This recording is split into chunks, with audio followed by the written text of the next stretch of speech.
of God became a man so that men could become the sons of God.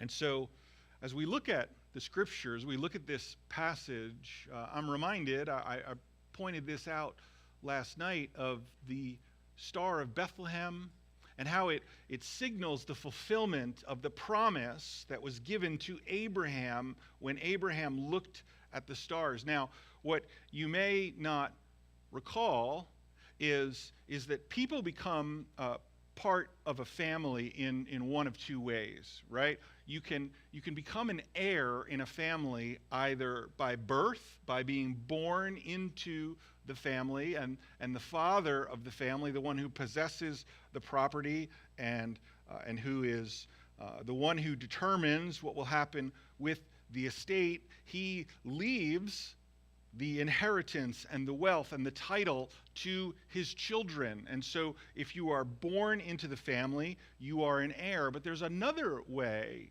to get an heir, and that's through adoption.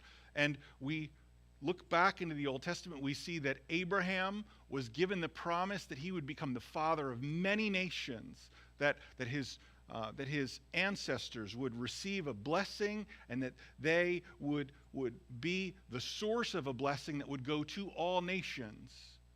And Abraham waits and struggles, and in some ways he connives and schemes to bring about this heir. We know later, as he grew more desperate, he sought to receive an heir by through his handmaid, his wife's handmaid Hagar. Ishmael was his son. But prior to that, Abraham in despair went to the Lord and said, "What will I do? I need to find an heir. I need to bring someone into my family." And he thought Eliezer, his chief servant, would be a fitting heir.